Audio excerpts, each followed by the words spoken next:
So the first thing for this project is you're going to lay down your freezer paper on top of your image with this waxy, shiny side down on top of the image. And lightly, you're going to take your pencil and trace the image through to the other side of the freezer paper. Now this should be a rather easy step because the freezer paper is transparent enough so that you can see your image when you're tracing it. Once you trace your stencil onto your freezer paper, you're now ready to cut out the stencil with your X-Acto knife. Now the most important thing to remember when completing this step is that since the X-Acto knife is so sharp, you want to make sure that you have something like a book or a piece of wood underneath your stencil, because if you don't have your surface underneath protected, it will get scratched up and cut, as I experienced the hard way. So make sure that you have something like a book or something firm and sturdy underneath your stencil before you start cutting with your X-Acto knife.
Once you've cut out your stencil, now it's time to iron it onto your pillow or onto your fabric. Now it's super important to iron it and not to try to tape your stencil on, because this is what happened when I tried to tape my stencil onto the first pillow I did. It's ugly, it's blotchy, so if you iron it, I promise that your lines will be nice and crisp and clean. So to iron it, you're just going to take the waxy side of the stencil and lie that face down on your pillow or your fabric. Then using the lowest setting on your iron without steam, just run your iron over top of it and it'll stick and it'll come off nice and easy. So now let's get to the fun part, which is painting. So taking your foam brush, you're going to put a little bit of paint on your tip of the brush and you're going to use an up and down motion. It's called poncing and it prevents any of the corners of your stencil from coming up. So just do ponce away and have fun with it.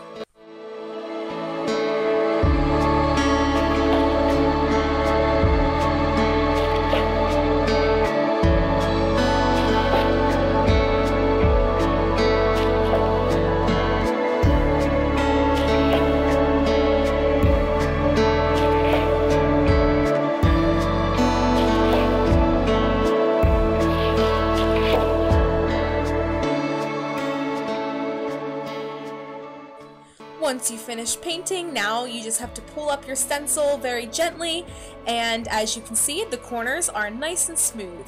And just let it sit and dry for about an hour and you're good to go, and you have your very own acrylic stencil pillow. Enjoy, guys. Thank you for watching.